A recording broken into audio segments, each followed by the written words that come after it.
Mungkin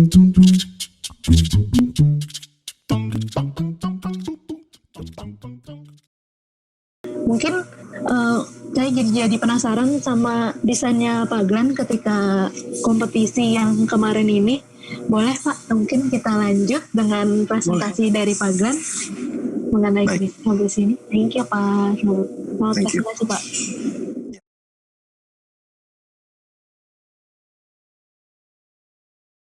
Gereja ini gimana caranya kita memanfaatkan ini dengan maksimal. Dan kalau dilihat di sini, kalau ada acara Natal atau Paskah, gimana cara si gereja ini bisa mengakomodir jumlah orang yang lebih banyak. Jadi bukan hanya dengan menambah jumlahnya misa, tapi gimana cara gereja ini bisa berekspansi ke area-area open space ini.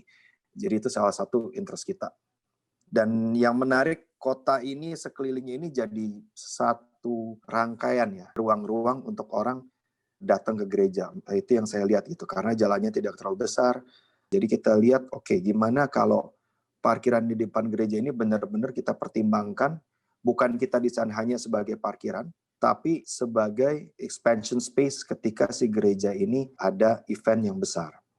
Jadi kalau kita lihat di situ ada gedung sekolah, di belakangnya ada gedung pastoran, ada gedung susteran, sangat kompleks itu. Dan si gereja ini yang tadinya sebenarnya dasar dari semuanya ini malah jadi istilahnya terjepit sekarang ketika dia harus berekspansi. Oke, jadi untuk kita mulai itu sisi dari siting dan lain-lain jadi pertimbangan yang penting buat kita.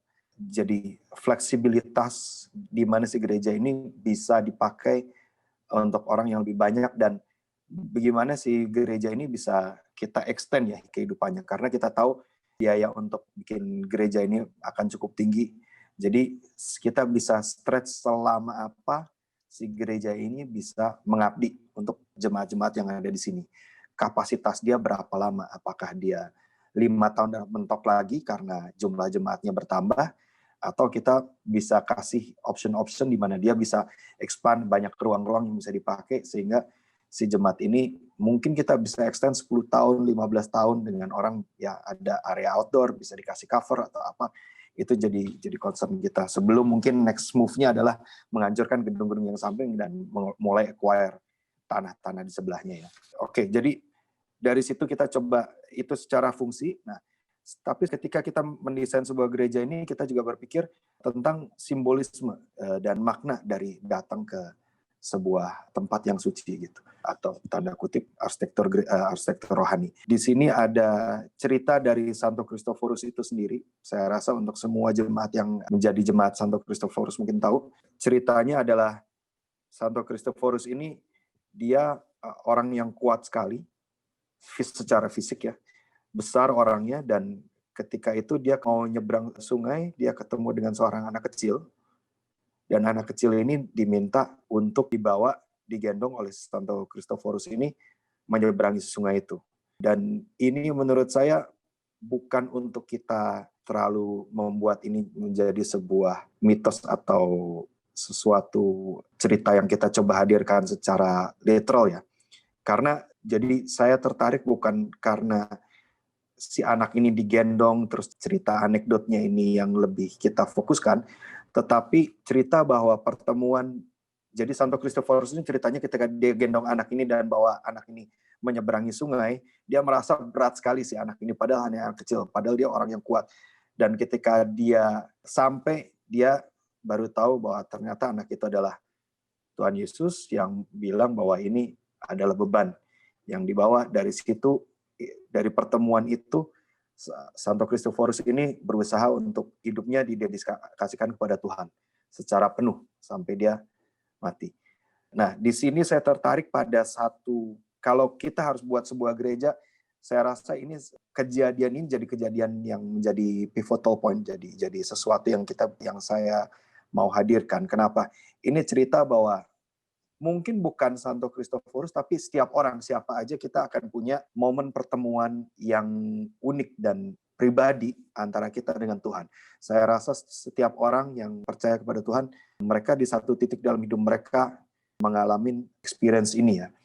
Gitu. Nah, ini yang saya coba bawa untuk bisa hadir di sini, sambil juga menghormati arsitektur yang dulu sudah jadi ide dari Pak Bian pun saya coba hadirkan, tapi ketika difungsikan seperti ini, kita eksekusi dengan cara yang berbeda. Saya lebih tertarik bukan kepada sistem untuk passive cooling ya, atau active cooling, tapi saya lebih tertarik kepada kualitas ruang dan cahaya. Karena di titik ini saya yakin dengan jemaat yang sebanyak ini, perhitungan saya seperti ini, dengan jemaat yang sebanyak ini dan budget yang dimiliki, saya rasa gereja ini mampu untuk berbeda dengan zamannya Pak Bian pun, di saat ini mampu untuk fort bangunan yang punya dignity dan keindahan yang bisa membawa orang datang duduk situ reflect dengan nyaman, dengan kualitas cahaya, kualitas ruang yang bagus. Mereka bisa mungkin mengingat pertemuan rohani mereka dengan Tuhan gitu. Jadi gimana caranya kita pakai kualitas cahaya, kualitas ruang yang baik. Saya rasa yang kita ide yang kuat adalah kualitas cahaya yang dimiliki dari arsitekturnya Pak Bian pun itu menjadi kualitas yang kita juga mau bawa ke sini gitu. Jadi kita nggak berbicara berangkat terlalu jauh ya dari apa yang kita sudah lihat di gereja itu. Hanya kita pakai untuk melayani fungsi yang ada. Jadi ada arsitektur ini terbagi dari dua, dari yang bagian ungu itu si atap, di mana cahaya dan lain ini menjadi simbolisme untuk kita bisa datang bertemu dengan Tuhan, dan juga sebuah vessel atau sebuah arsitektur yang berat dari konkret yang membawa kita naik ke suatu platform, dan di platform itu kita bisa bertemu dengan Tuhan. Idenya berangkat dari situ. Di sini ada beberapa, ini salah satu slide presentasi yang saya kasih lihat ke anggota board-nya waktu itu yang mereview desain kita ya. Mulai ada pastor dan beberapa anggota gereja di situ. Ini saya presentasikan, oke, yang cahaya ini jadi satu elemen yang penting di dalam arsitektur gereja. Tapi lebih daripada cahaya dan kualitas cahaya ini, saya rasa dari 4 proyek ini, yang kiri atas itu Ronsham Chapel, karya Le Corbusier. Yang sebelah kanan atas itu gereja karyanya John Utzon. Saya lupa, kayaknya Bexford Church deh kalau nggak salah, di Swedia. Lalu yang di kiri bawah itu bangunannya Tadao Ando, dan di kanan Stephen Hall, kanan bawah. Tapi saya rasa dari 4 bangunan ini, 2 yang paling impresif adalah 2 yang paling simple, yaitu karyanya, nggak simple juga, karyanya Le Corbusier, tapi tidak terlalu banyak ornamennya. Satu lagi adalah karyanya Johnson. Satu lagi yang saya tertarik bahwa di sini, yang ini udah jadi research kita, mungkin research saya, mungkin untuk beberapa tahun terakhir ini, mungkin dari 2008-2009 ketika saya kembali, itu arsitektur yang saya tertarik sama arsitektur barok. Karena mungkin kita semua kadang-kadang nggak suka ngeliat yang namanya barok ya. Barok itu jadi kata yang buruk untuk desain arsitektur dengan arsitektur yang simple gitu. Tapi justru karena yang kesannya buruk ini, padahal ini sebuah arsitektur yang sangat menarik, tapi kesannya buruk, arsitektur yang modern. Kenapa? Karena ornamental, orang pikir, oh ini sangat ornamental, terlalu banyak lekukan, terlalu berlebihan. Bukan arsitektur yang modernis atau arsitektur yang minimalis gitu. Tapi menurut saya ini satu starting point yang menarik. Di sini ada orang yang namanya Francesco Borromini. Dia arsitek di abad ke-17 di Italia, dan kebanyakan bangunan dia adalah gereja. Tapi kita bisa lihat banyak hal yang menarik yang dia bisa kerjakan dengan arsitektur barok ini. Saya rasa sebuah ide yang luar biasa itu gimana caranya membuat fasad yang sangat fluid ya. Ketika semua orang bikin arsitektur yang berat di zaman Gothic, dia mendesain sesuatu yang memiliki flow ya, lengkungan yang menurut saya sangat luas. Dan kualitas dari arsitektur barok itu yang saya suka, itu kita kalau masuk ke dalam ruangan atau gereja mereka, itu dieksekusi dengan sangat sensitif terhadap senses kita. Apa yang kita lihat, cahaya, dan kemana mata kita memandang, bagaimana badan kita berelasi sama bangunan, kita merasa hampir selalu dipeluk sama si bangunan ini. Dan itu kualitas yang saya rasa nggak pernah, jadi kualitas yang sangat intim ya, itu nggak pernah saya rasakan di sebagian besar bangunan modern. Wow, ada beberapa ya, cuman mungkin Ronsham Chapel karyanya Le Corbusier adalah satu space yang saya rasa bisa memiliki kualitas ini. Tapi yang pasti bukan di bangunannya Tadao Ando. Kalau kita mau bicara, bahkan di bangunannya Stephen Hall pun nggak seperti itu ya. Bangunan Stephen Hall saya ngerasa kadang-kadang kita cukup distant, kita agak lepas dari space itu karena terlalu banyak yang dia olah. Saya rasa bangunannya Le Corbusier jauh lebih natural gitu, nggak dipaksa. Bangunan yang menarik juga mungkin bangunannya Jorn Utzon yang tadi saya bilang gitu, walaupun dia besar dengan lekukan atapnya itu sangat impresif. Gitu. Jadi saya rasa ini suatu kualitas yang benar-benar saya ingin pelajarin. Mungkin nggak saya eksekusi dengan ornamen, tapi bagaimana kita bisa menghadirkan suasana ini. Atau mungkin kalau kita lihat beberapa bangunannya Frank Gehry, nggak semuanya bukan Guggenheim di Bilbao, tapi surprisingly salah satu bangunan favorit saya untuk karyanya Frank Gehry mungkin teaternya Walt Disney ya, yang di LA atau San Francisco saya lupa. Tapi itu bisa membuat ruangan assembly yang sangat hangat, sangat intim ya.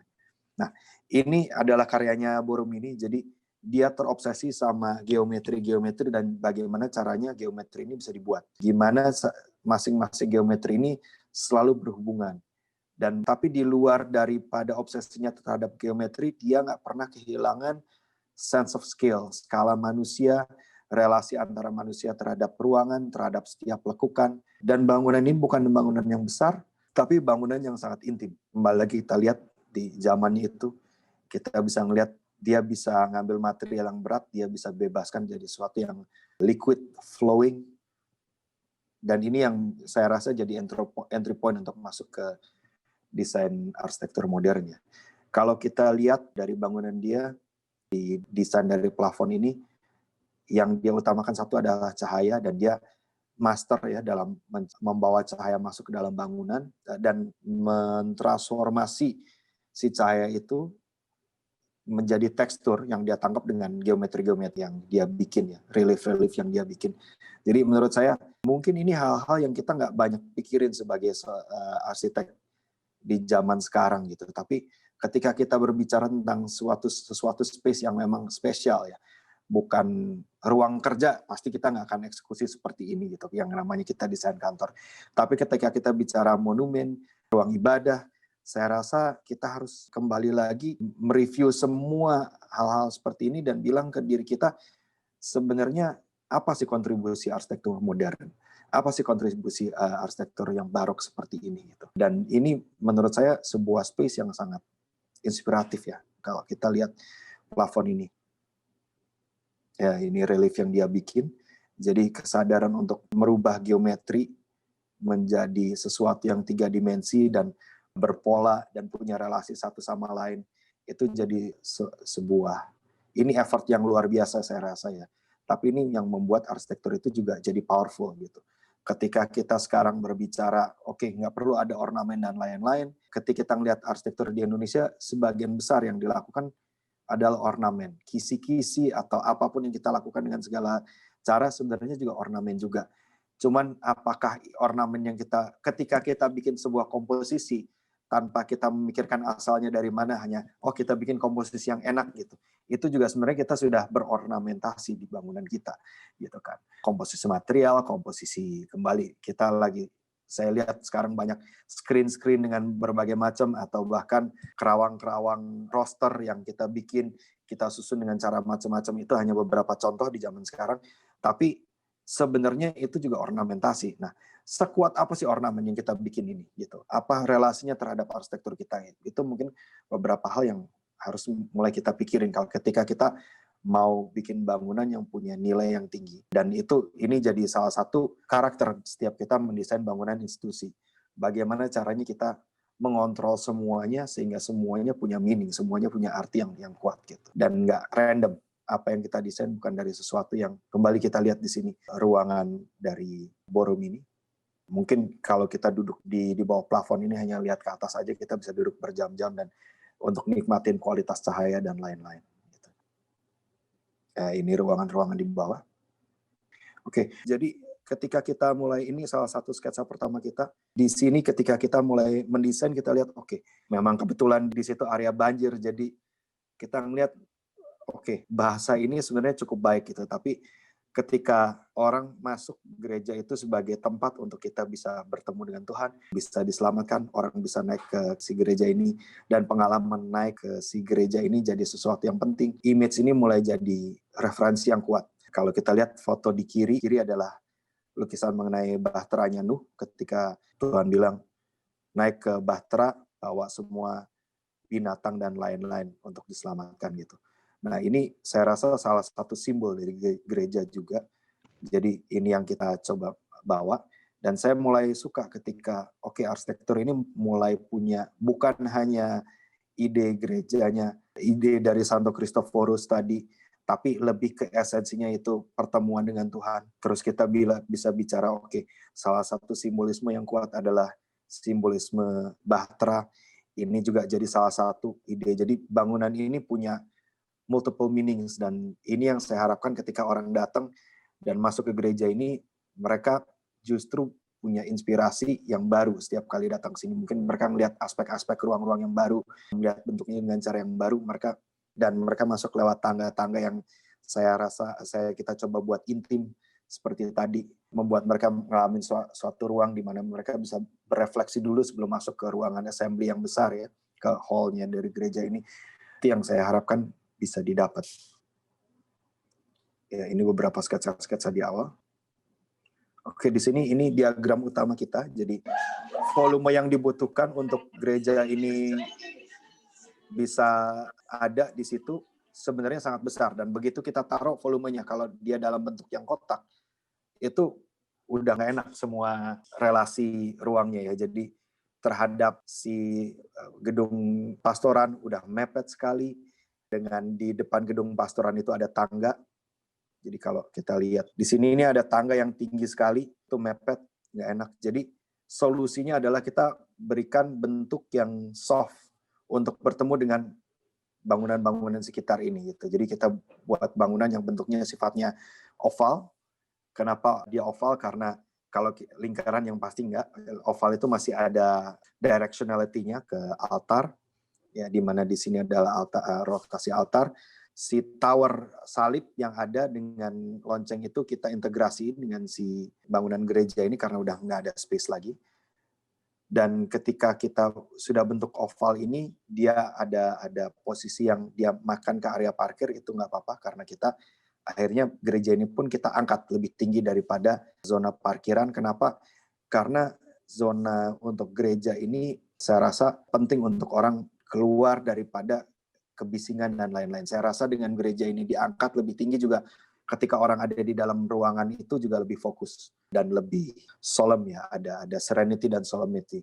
Nggak langsung connect ke ruangan outdoor. Untuk naik ke hall utama itu ada sebuah delay, jeda untuk orang reflect dan menenangkan diri mereka. Di sisi depan kita buka sedikit di sini dengan kita potong itu supaya kembali dari ide barok ini, supaya orang masuk mereka merasa ada space yang diciptakan, bukan hanya kanopi aja, tapi memang space yang diciptakan untuk orang masuk ke gereja itu. Lalu sisi atas dari gereja itu kita kasih slant di sini, area yang miring supaya bisa jadi theater seating untuk melihat ke altar.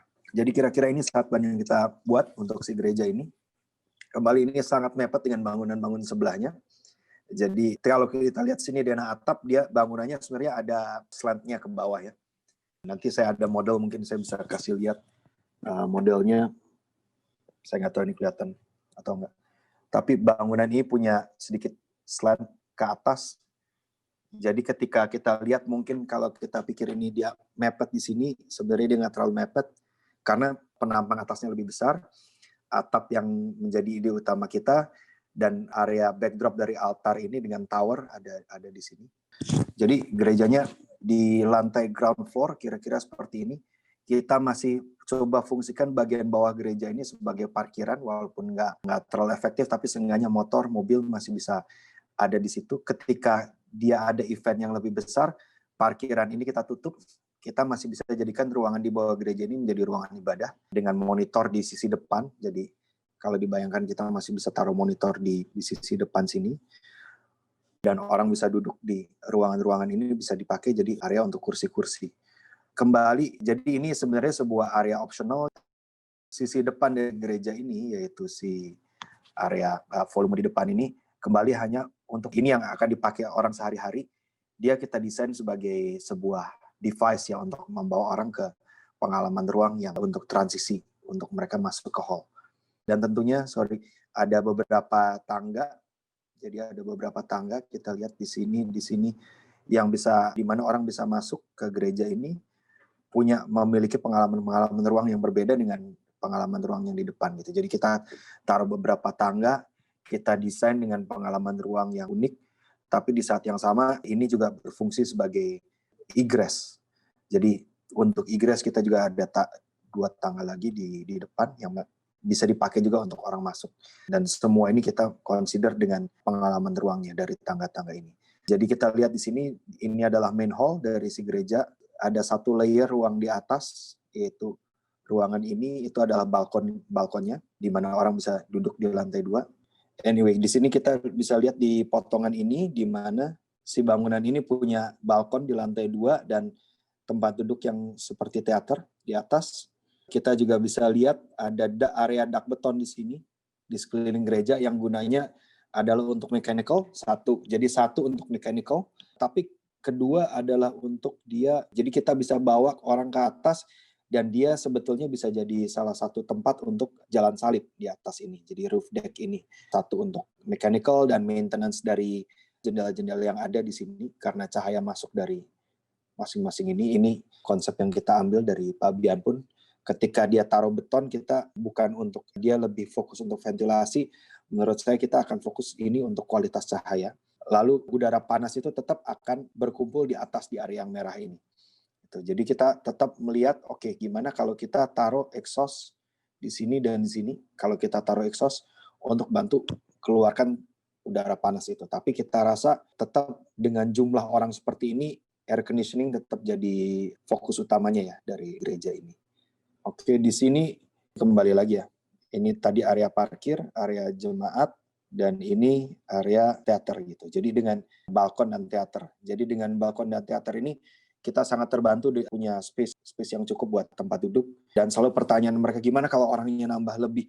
Kita masih ada tambahan lagi space di sini, kita bisa kasih kursi-kursi ketika ada acara-acara yang besar ya. Dan struktur yang kita pakai itu murni struktur dari konsepnya Pak Bian pun. Jadi di sisi tertinggi dari gereja ini mungkin sampai 40 meteran, 39 meter, dikurangin 4 karena lantainya naik mungkin 3. Kalau di dalam space-nya lumayan grand ya, di depan itu berarti sekitar 35 meteran lah kalau kita duduk di ruangan tengah ini. Dan memang di sisi belakang kita buat ini sangat minim karena kita nggak mau bikin beban konstruksinya terlalu berat dan besar. Ini potongan, kita bisa lihat cukup simple semuanya. Bedanya dengan desainnya Pak Bian pun hanya kita buat ada load double di sini. Dan ini ruangan yang menurut saya kita bisa dapat. Sisi depan kita masih tetap melihat mungkin arsitektur dari bata. Ini melihat ke arah jemaat. Kenapa rendering kita seperti ini? Waktu itu kita bikin VR ya, jadi orang bisa lihat lewat Google ini, bisa ngerasain ruangnya. Itu lebih penting saya rasa daripada hanya rendering aja gitu, yang glossy dan cantik. Kita waktu itu berusaha coba bawa orang bisa ngalamin ruangnya. Dan ini view ke arah si altar. Di sini kita desain semuanya seakan-akan membuka untuk cahaya ini masuk.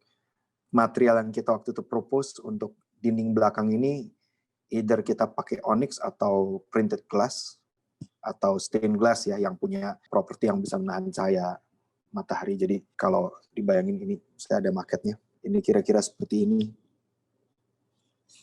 Jadi kualitas cahaya dari belakang ini masuk dari sini. Ruangannya mungkin bisa kebayang seperti ini di dalamnya. Jadi kita tetap fokus di ruang, bentuk ruang, bagaimana cahaya ini bisa di-capture, kualitas cahaya yang berbeda-beda ya. Dari depan, soft karena difilter oleh si onyx ini. Dari belakang mungkin lebih tajam untuk menerangi bidang-bidang plafon ini. Yang sekarang kita cladding supaya ada properti insulasinya. Di sini kita bisa lihat lagi ruangannya. Dan ini sisi depan dari si gereja ini, di mana lantai juga kita kasih pola ini untuk organize kursi-kursi yang di setup di luar. Kalau kita kasih tenda di luar untuk ketika Natal dan Paskah kembali lagi acara-acara yang besar. Pintu masuk pun dengan banyaknya ada 5 pilihan pintu masuk. Jadi orang juga misalnya di luar ini ada komuni di serve di sini, diakonnya bisa berdiri di depan situ dan orang bisa berbaris. Jadi sistem-sistem secondary ini yang juga kita pikirkan. Jadi pintu masuk bangunan gereja ini, fasad ini juga jadi ruang, bukan hanya jadi bisa, bahkan kalau misal outdoor pun bisa di luar sini, bukan hanya interior saja. Kita ruangan-ruangan ini kita coba supaya benar-benar maksimal, nggak hanya bagian dalam gereja aja yang jadi space of worship. Di sini juga kita desain landscape, tadi kalau ingat ada 2 elemen di sini, tembok ini kita buka dan kita buat lebih ramah, jadi gereja ini bisa jadi bangunan yang juga bagian dari urban fabric di sini. Kita bisa lihat di sini dengan bangunan yang oval dan dia dinaikkan, pintu masuk ke area gedung pastoran di sini, gedung susteran sini jadi terbuka dan relief dan nggak semuanya kerasa seperti kejepit. Gedung oval ini juga menurut saya ramah terhadap edges kuat yang lurus-lurus ini. Dan kalau kita treat si space in between di sini dengan baik, dengan tekstur dan lain-lain, masih juga bisa jadi space yang berarti, bisa dipakai juga. Nah ini ketika dipakai buat parkir, ini kembali view dari depan gereja. Dan ini mungkin salah satu yang paling penting untuk kita bisa buktikan bahwa bangunan ini aman untuk dihuni. Setiap lebar tangga kita hitung, tiap lebar tangga itu ada jarak efektifnya dan ada kriterianya. Kita bisa pertanggungjawabkan bahwa ini adalah gedung assembly yang baik gitu, di mana ketika ada masalah atau ada apa-apa orang bisa egress dengan baik dan kapasitasnya memang kapasitas yang benar gitu. Jadi bisa mengakomodasi sampai amannya 1.800 sampai 2.160 orang gitu. Nah, ini pertanggungjawaban kita menurut saya hal yang penting ya untuk kompetisi ini. Kira-kira seperti itu. Terima kasih. Mungkin ada pertanyaan? Terima kasih Pak Glenn presentasinya. Ya. Menarik banget ya gereja desain dari Pak Glenn ini. Benar-benar berarti memang cahaya yang menjadi inti utama, cahaya dan pengalaman ruang untuk seolah-olah pertemuan dengan Tuhan itulah yang menjadi sesuatu yang paling ditekankan dalam desainnya Pak Glenn ya. Ya, saya rasa itu yang missing dari kondisi gereja yang sekarang adalah ruang transisi. Kita nggak mau datang dari jalan tiba-tiba langsung masuk gereja gitu. Saya berusaha taruh sebuah delay antara datang sampai masuk ke ruang itu. Menurut saya itu suatu ruangan yang paling penting ya, yang mungkin kadang-kadang under design gitu. Menarik banget sih. Saya jadi kebayang sama beberapa gereja juga. Memang kebayang sih banyak gereja juga di Jakarta. Sebagian sih ada juga yang menggunakan cahaya itu kayak gerejanya desainnya Pak Mamo yang ada di Blok Q di Senopati itu juga kan dia main cahaya. Cuma bedanya dengan yang desainnya Pak Glenn lebih membuat cahaya itu sebagai diffuse dan ngebikin area itu menjadi lebih cahayanya lebih terang gitu ya. Mengurangi, ya bisa dibilang untuk sebagai pasif design juga ya Pak, mengurangi penggunaan lighting. Ya, satu mengurangi penggunaan lighting, tapi juga ya itu yang kita coba lakukan. Semuanya ini ide yang ada di bangunannya Pak Bian pun. Sebenarnya itu yang kita happy gitu, di mana saya rasa tadi metamorfosenya ya, kiasannya bahwa arsitektur ini tentang ruang untuk pertemuan dengan Tuhan. Ada satu device yang dipakai untuk berbicara tentang cahaya, ada satu lagi device yang berbicara tentang manusia. Itu dari konkret, bentuknya seperti perahu, dan keluar dari tanah gitu. Saya rasa di situ banyak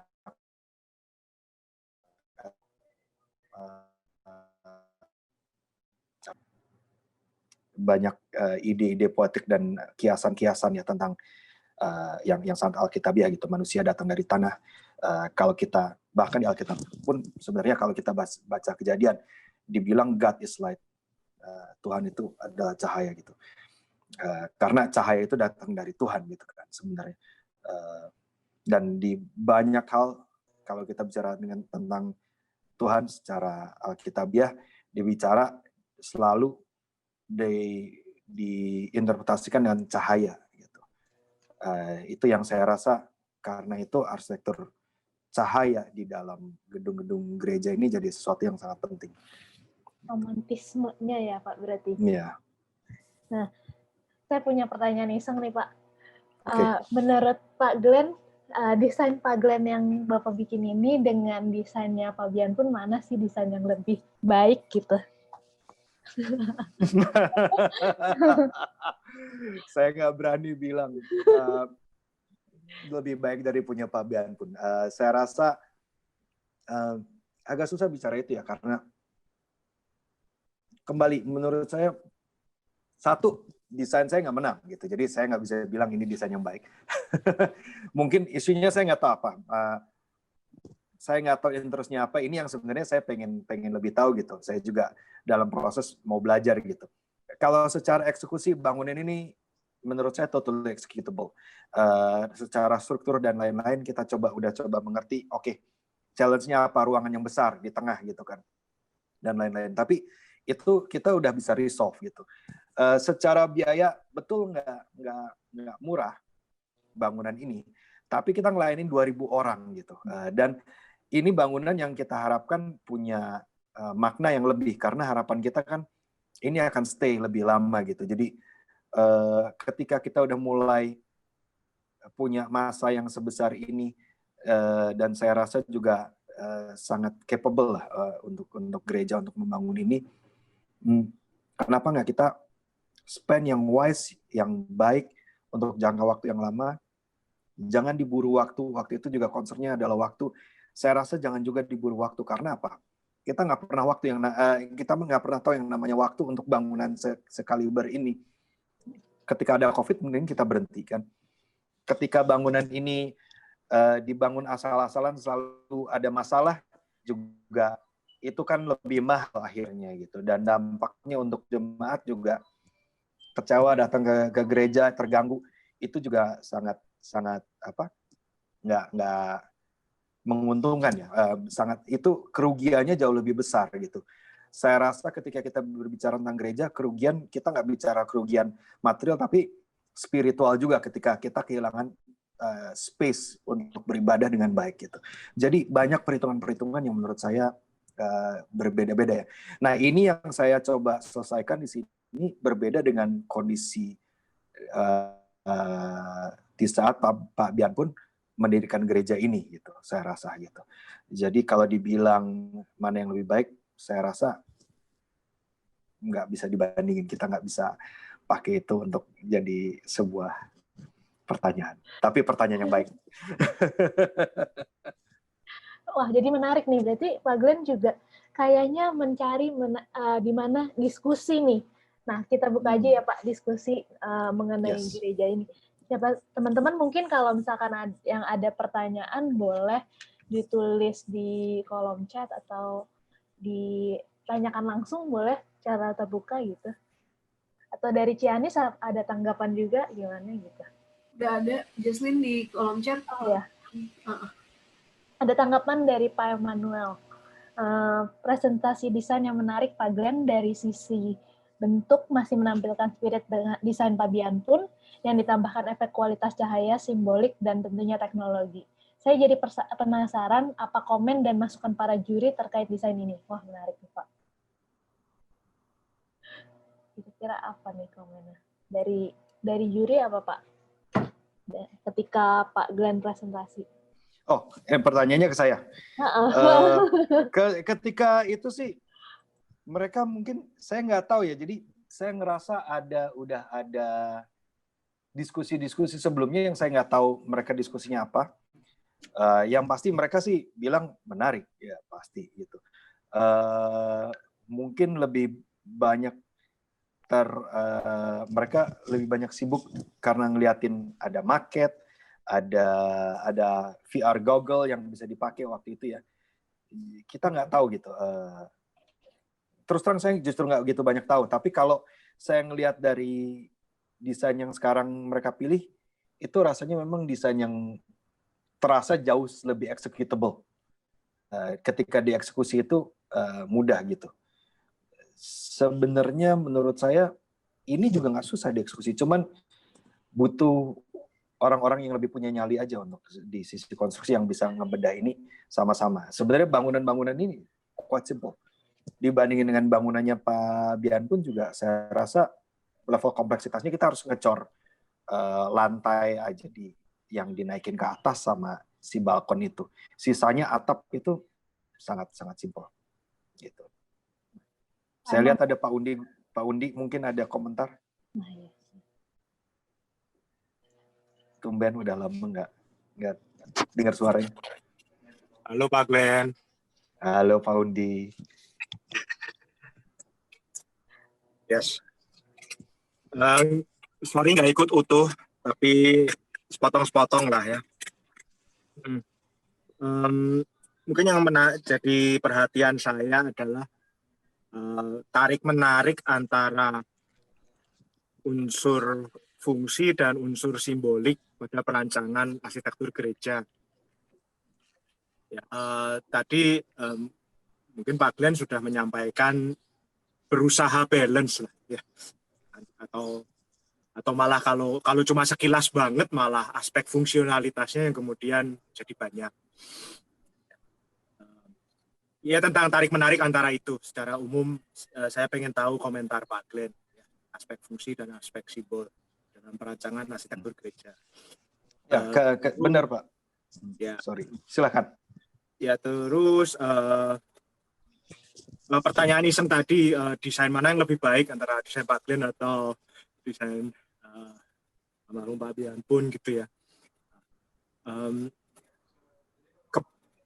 Challenge yang dihadapi berbeda, gitu. Jadi judgement baik buruknya itu kemudian juga jadi berbeda, gitu. Ya, isengnya ini berbahaya tapi asik aja. Ya, dan saya lihat hal-hal fungsional yang coba di cover sama desain Pak Glenn ini jadi lebih kompleks ya, lebih rumit gitu dibanding sebelumnya, dan kehadiran terutama isu tentang kepadatan ya, densitas dan kapasitas ya, dan tadi ada sekilas yang saya ingat adalah ada semacam keinginan untuk ya ini untuk menjadi ekspansi gitu ya, atau menyebar atau apa. Saya juga punya gagasan iseng gitu ya. Terus apakah struktur-struktur seperti gereja seperti ini kok jadi kalau dalam tekstur kota gitu apa perlu expand juga ya gitu, atau harusnya dia mengundang yang luar ke dalam atau dia sendiri yang menggelembungkan dirinya untuk keluar. Itu pertanyaan saya. Ya maksudnya ya yang saya ada di kepala saya gitu.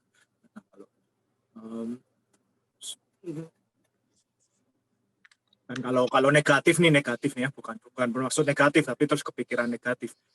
Apakah terus kemudian ekspansi itu jadi kalau kayak kanker ya malah ya buat kota gitu. Dia akan menggerogoti gitu, atau dia pengen ekspansi gitu keluar.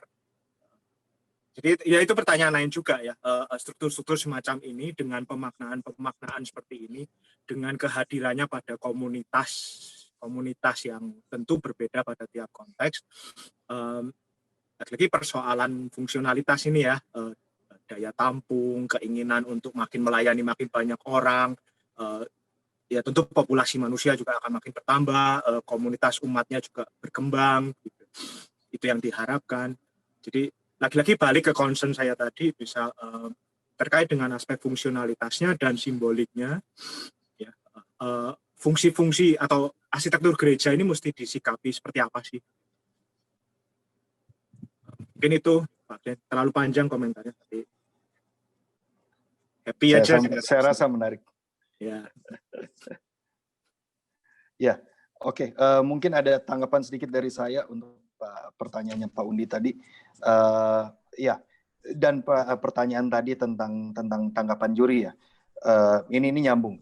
Jadi saya tahu ketika kita presentasi yang di grill ini saya ngerasa sebagian besar mereka lebih tertarik bukan ke romantismenya dari bangunan ini, tapi sepraktis apa bangunan ini bisa dibangun, dan kita ngerti itu. Justru ketika kita membawa sesuatu yang seperti ini, concern saya kalau kita nggak cukup menunjukkan bahwa kita punya pengetahuan praktis tentang bangunan ini. Karena ketika kita diundang ini udah dengan RAB-nya tolong dibawa juga, Pak. Gitu. Jadi bukan hanya skema desain, karena itu kita nggak bisa mendesain, nggak sempat. Sebenarnya ada beberapa hal, harusnya saya pengen kasih lihat section dari tangga-tangga ini, cahayanya seperti apa, dan ini ya ruangan. Itu ya sesuatu yang kita justru nggak benar-benar nggak keburu gitu. Cladding-nya masih kita mau develop lagi, itu nggak keburu. Karena kita tiba-tiba harus keluar dengan RAB, Pak, sekarang, Pak. Gitu. Berarti untuk kita bisa bicara RAB, kita harus punya somewhat perhitungan struktur yang reasonable gitu kan, dengan struktur seperti ini seperti apa. Jadi kita spend kerjasama sama orang-orang yang kita kenal, tim kontraktor, tim struktur, untuk mulai cari angka-angka yang reasonable buat bangunan kita ini gitu. Dan mungkin di sini kalau ditanya lebih mana lebih bagus rancangannya, mungkin saya pikir-pikir Pabian Pun, karena akhirnya dibangun gitu. Berarti yang dia lebih reasonable daripada yang saya punya. Mungkin ini semua hanya mimpi besar aja. Tapi sebenarnya saya yakin kalau semuanya itu tergantung sama komunikasi. Jadi kita berusaha bawa material sebanyak mungkin, presentasi yang sebanyak mungkin untuk meyakinkan kepada mereka bahwa ini loh gitu, yang ini bisa seperti ini. Mungkin perlu dari sisi sana ada satu orang yang juga punya mimpi yang sama juga gitu, baru bisa connect ya. Jadi gimana pun kita nggak pernah bisa lari dari subjektivitas si juri ini. Saya rasa ya belum ketemu aja. Tapi ya secara fungsi itu yang kita coba hantem gitu. Karena ketika bangunan ini nggak jadi gereja, dia jadi apa sih sebenarnya? Dia jadi community center, jadi saya rasa kalau yang Pak Undi bilang apakah ekspansi ini kan menjadi kanker atau apa, saya rasa kalau mungkin ruangan yang paling berharga dari gereja ini kalau kita pikir adalah area parkirnya.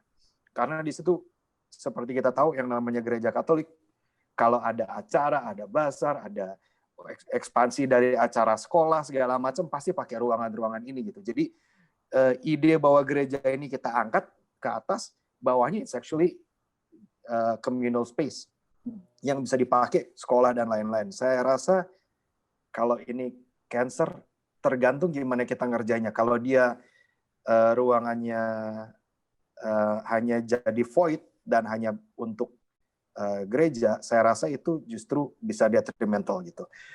Kalau kita lihat banyak ruangan-ruangan di New York atau di mana yang orang udah nggak ke gereja lagi, actually gerejanya kosong gitu kan.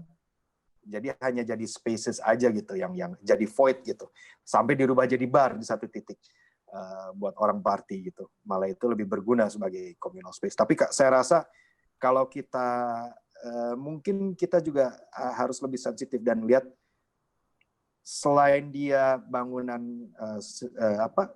spiritual architecture, tapi apa kontribusinya gitu. Jadi karena itu kalau dibilang kita fokus tarik-menarik ke fungsi, saya rasa salah satu concern kita itu gitu. Kalau kita lihat di situ ada banyak muka di lantai bawah yang bisa jadi several communal space. Tapi sekarang ya kenyataannya dengan adanya COVID dan lain-lain, kita desain bangunan sebesar ini, apresiasi kita terhadap space yang tadinya 1 meter persegi bisa diisi 2 orang, sekarang mungkin cuma bisa setengah orang gitu. Kita bahkan butuh 2 meter persegi gitu. Jadi saya rasa kita ada di masa di mana ini akan disturb ya for a while gitu, dan actually groundnya untuk kita bisa bicara gimana cara spend space itu jadi sesuatu yang diskusi yang menarik sih menurut saya Pak Undi sekarang ini. Gimana cara kita spend space, gimana cara kita allocate, fungsinya apa.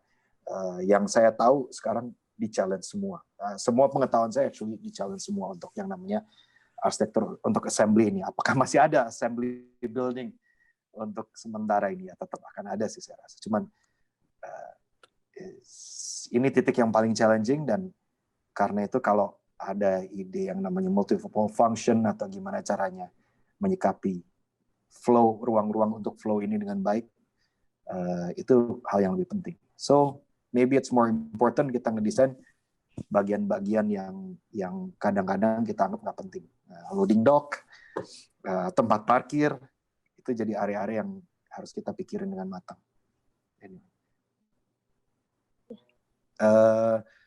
Tadi ada, Terima kasih Pak Glenn. saya rasa in nutshell seperti ya. Ya, gimana Pak Undi? Tenang aja, assembly masih ada, nanti nunggu Bill Gates vaksin. Betul. Kalau kita semua belum jadi zombie. Nah, pasti Thank you. tetap ada, I know. Iya, Sure. jadi menarik ya nih ya. Tentang kondisi sekarang pun juga ngebuat beberapa hal yang tadinya sudah didesain pun jadi harus terjadi perubahan-perubahan. Mungkin terutama dari sirkulasi udara yang tadi ya kita mungkin dari desain pagar awal yang mungkin tidak perlu nggak perlu pakai udara dari sekitar, menggunakan aircon sendiri dari bangunannya, malah sekarang mungkin malah jadi butuh sebuah sirkulasi udara lagi ya untuk di dalam gedung itu. Betul. Dan saya setuju banget sih sama yang Pak Glenn bilang tadi tentang komunikasi antara mungkin orang kepala paroki gerejanya atau ke romo kepalanya, mungkin itu juga yang mempengaruhi sebuah desain gereja gitu. Mungkin ada tanggapan lain dari yang lain, langsung kita buka diskusinya. Nanggepin, Jesslyn. Kenapa? Ya, saya nanggepin. Aku nanggepin. Pak, ya, tadi kalau ngomongin ekspansi, Pak Undi tadi nyebut satu fitur yang saya lihat di desain Pak Glenn yang saya sih seneng gitu dengan fitur itu. Tapi kayaknya kalau mungkin ini jadi pertimbangan juri juga, hal remeh sih sebetulnya. Buat mereka security itu pasti penting gitu. Jadi ketidakadaan pagar itu yang membuat saya senang sebetulnya, tapi kayaknya itu jadi concern gitu buat mereka, terlebih karena komplek ini kan bukan hanya gereja, sekolah juga. Betul. Nah itu yang mungkin ekspansi tadi itu jadi nggak tahu apakah memang diharapkan atau enggak dari gerejanya sendiri gitu. Dan sebetulnya sih kalau selama saya ada di paroki itu orang-orang yang tinggal di sekitar gereja tuh udah ngelus dada aja gitu sama gereja gitu, dalam arti ya bayangin aja setiap minggu gitu ya, setiap akhir minggu di mana harusnya mereka istirahat, nah itu akan jadi sangat berisik gitu dengan orang yang datang dan pergi kayak gitu ya.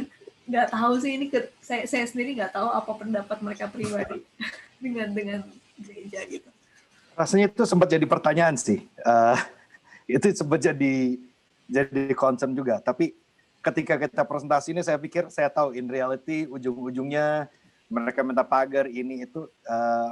Menurut saya pagar kan bisa sliding, bisa apa. Jadi, tapi saya di sini ketika presentasi, oke, gimana kalau kita ngelihat ini dan actually as a church we should do a better job untuk melayani komunitas sekitar gitu. At least ya lakuin sesuatu buat komunitas sekitar. Saya rasa banyak hal yang jangan kita selesaiin pakai arsitektur, tapi itu tergantung sama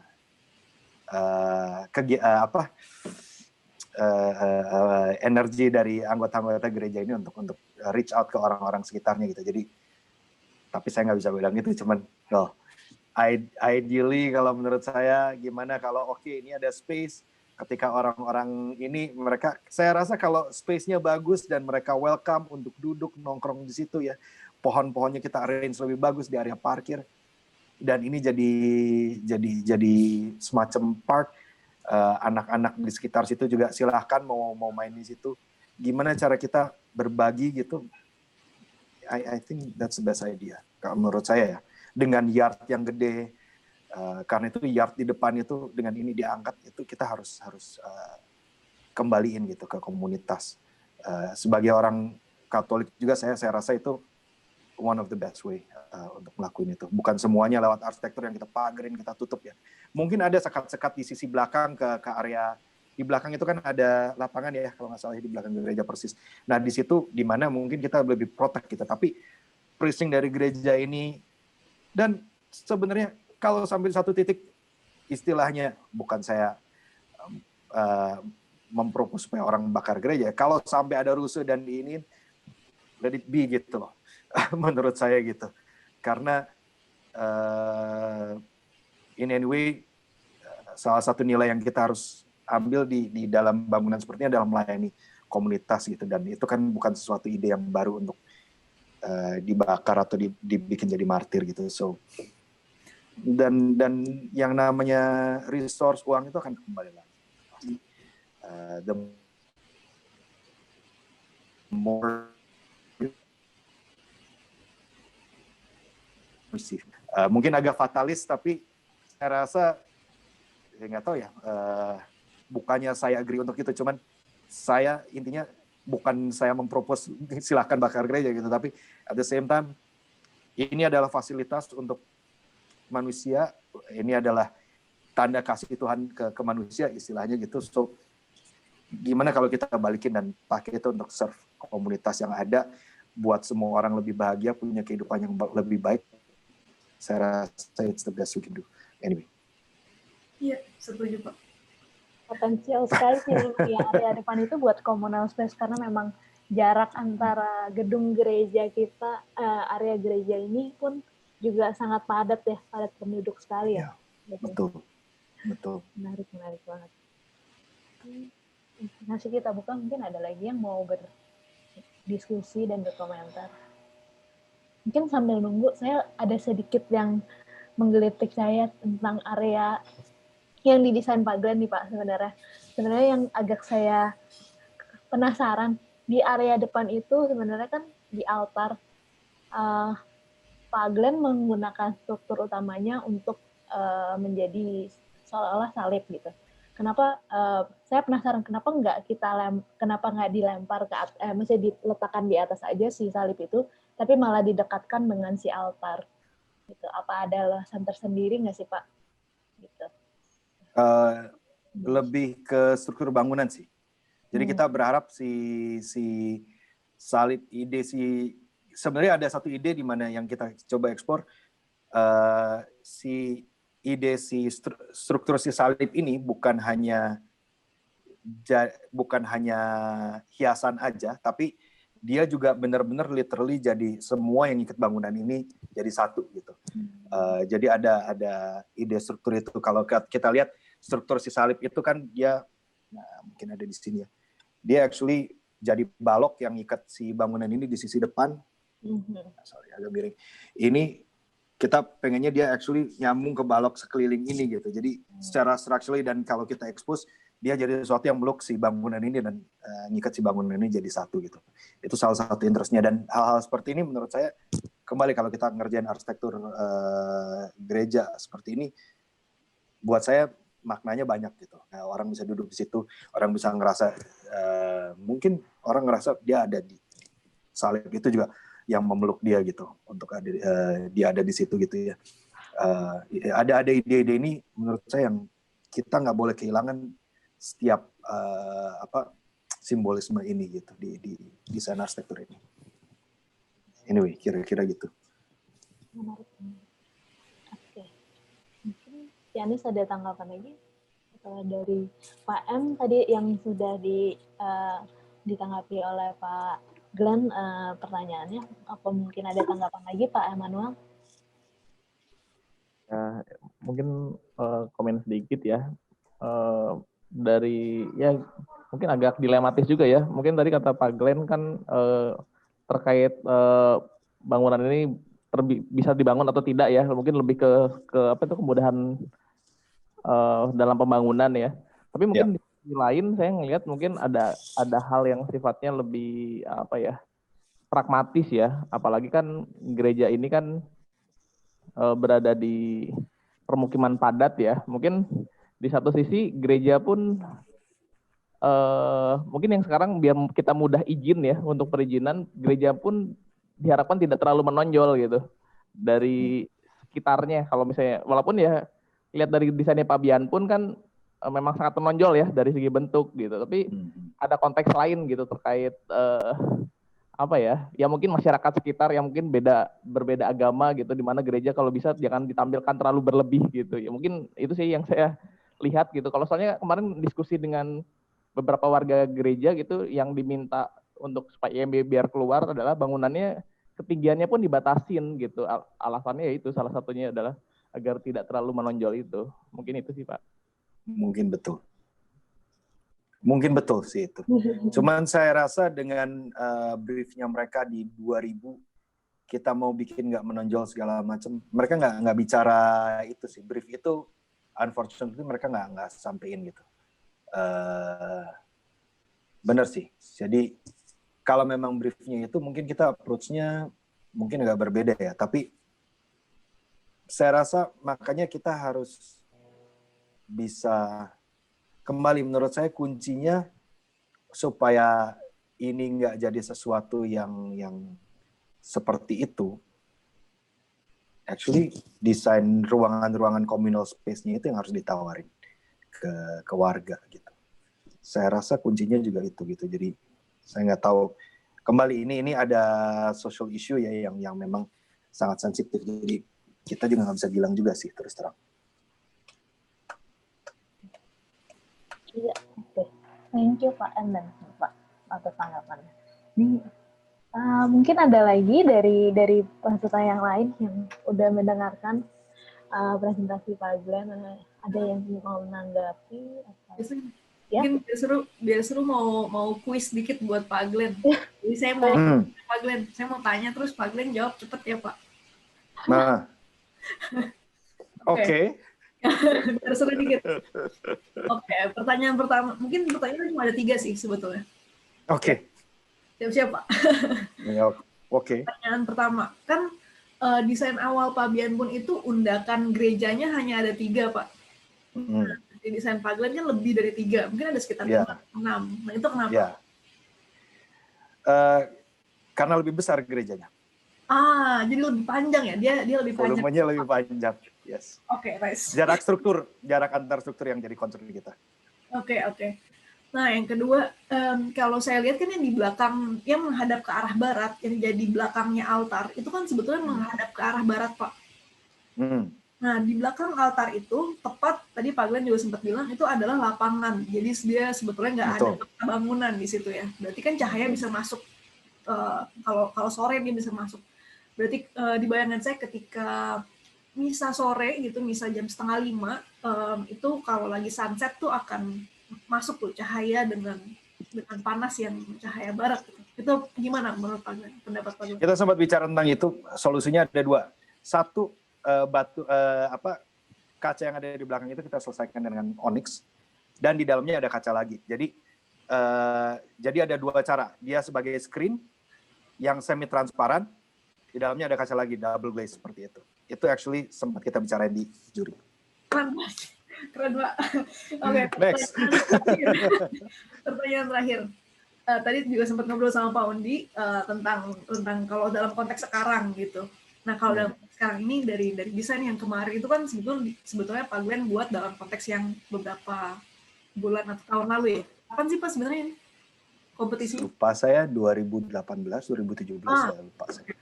Oke, nah kalau dalam konteks sekarang apa yang kira-kira Pak Glenn mau ubah, atau jangan-jangan menurut Pak Glenn ini harus desainnya beda banget gitu kalau dalam konteks sekarang? Dalam konteks sekarang mungkin saya bakal rapihin si area depan itu lebih baik sih, pohon dan lain-lain gitu. Tapi kalau bangunannya, saya rasa kita udah cobain yang terbaik untuk bisa di situ sih. Dan dengan cara apapun, kalau tadi saya jadi mikir komentarnya tadi, kalau ada concern dengan ini, bisa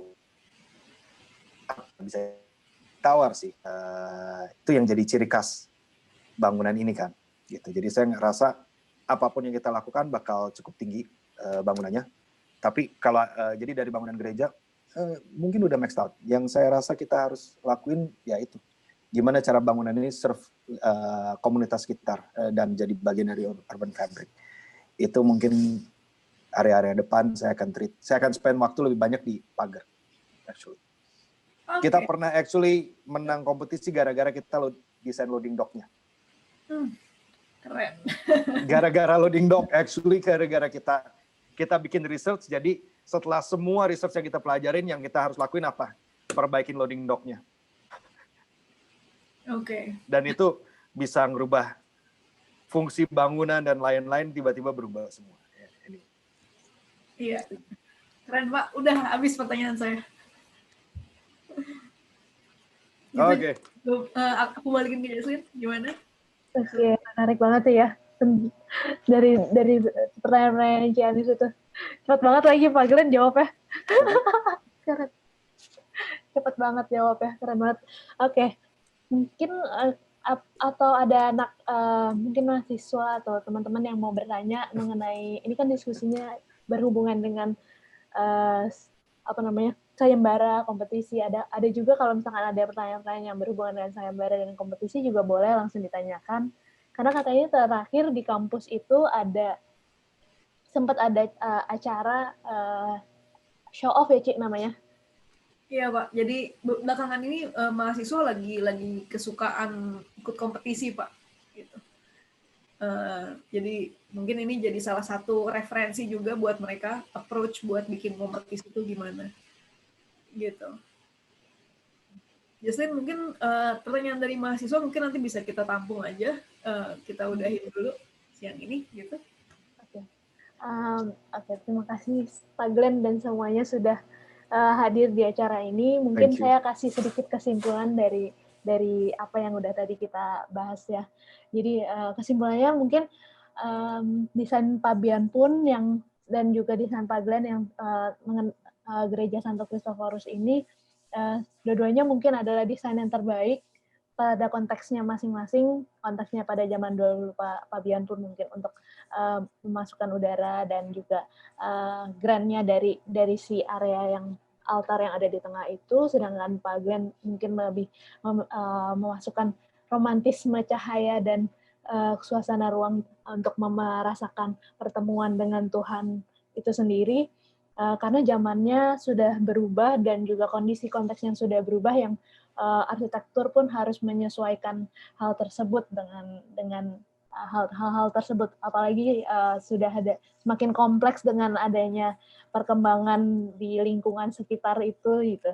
Dan juga karena itu yang membuat ilmu arsitektur tidak pernah statis, jadi harus terus berkembang, berubah dan mengikuti zaman dan konteks yang ada di sekitarnya. Terima kasih sekali lagi untuk Pak Glenn dan teman-teman sekalian, Pak Undi, Pak M, Cianis, dan teman-teman yang udah ngikutin acara ini hari ini. Sekian mungkin dari saya balikin ke Cianis. Oke, thank you Jaslin, makasih Pak Glenn. Mau ngingetin aja bahwa acara ini kan sebenarnya acara pembuka lah ya, untuk kita tahu tentang gereja ini. Nanti tanggal 12 kita akan ada site visit gitu ke gereja, tapi secara virtual. Di situ juga akan ada paparan tentang konteks sejarah ketika konteks sejarah kota dan mungkin negara Indonesia ketika gereja ini dibuat gitu. Jadi kita mau menempatkan ini balik ke buku Tegang Bentang yang waktu itu 2011 kalau saya nggak salah diterbitkan oleh PDA gitu, Pusat Dokumentasi Arsitektur. Di situ tercatat bahwa gereja ini masuk di dalam Tegang Bentangnya di dalam 100 tahun arsitektur Indonesia. Jadi kita mau coba bawa ke sana mumpung gerejanya belum hilang gitu ya, mumpung masih ada trace-nya gitu. Sekian mungkin dari kami, dari alumni arsitektur UPH, dari prodi dan dari mahasiswa dari himpunan. Gitu. Terima kasih buat semua yang sudah datang. Terima kasih banyak Pak Glenn. Thank you semuanya. Thank you. Yeah. Iya, oke. Bye-bye. Bye.